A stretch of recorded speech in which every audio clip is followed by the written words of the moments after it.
তোমার মনের মানুষ কি সত্যিই তোমাকে ভালোবাসে? চলো দেখে নেওয়া যাক তোমার মনের মানুষ কি সত্যিই তোমাকে ভালোবাসে। Thank you universe, thank you angels. Please আমাকে দেখাও আমার যারা কালেকটিভস তাদের মনের মানুষ কি তাকে সত্যিই ভালোবাসে। প্লিজ আমাকে দেখাও ইউনিভার্স।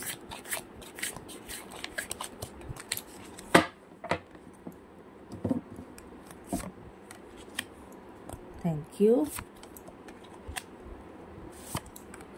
চলো দেখে নেওয়া যাক। বটম অফ দ্য ডেক এসেছে দ্য হাই প্রিস্টেস।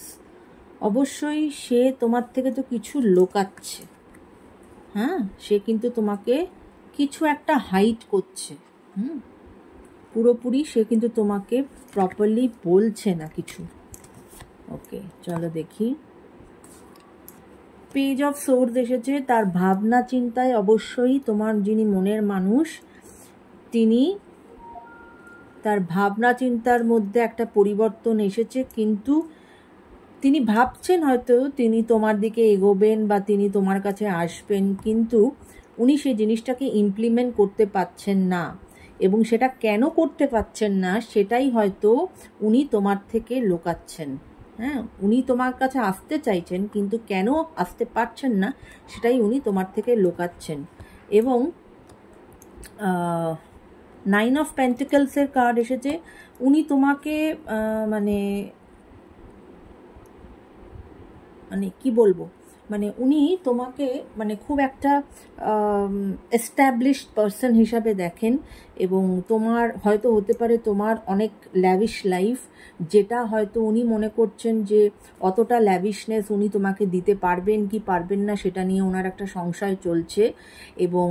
এবং উনি হয়তো কিছুর উত্তর খুঁজে বেড়াচ্ছেন, কিন্তু সেটা উনি পাচ্ছেন না, কেননা উত্তরটা উনি বাইরে খুঁজছেন। উনি হারমিটের কার্ড এসেছে, কেননা তার মানে উত্তরটা কিন্তু ওনার ভেতরেই আছে, সেটা উনি বুঝতে পারছেন না। কারণ হয়তো প্রবলেমটা ওনার ভেতরে, ওনাকেই ইন্ট্রোস্পেক্ট করে সেই প্রবলেমটা বার করতে হবে যে উনি যে তোমার দিকে এগোতে চাইছেন তাহলে উনি কেন এগোতে পারছেন না, তার পেছনে কারণটা কি এমন কারণ যেটা ওনাকে তোমার থেকে লুকাতে হচ্ছে, রাইট?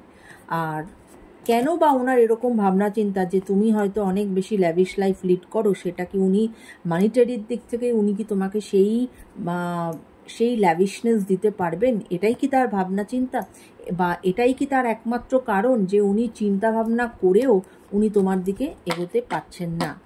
তো এই ছিল আজকের রিডিং।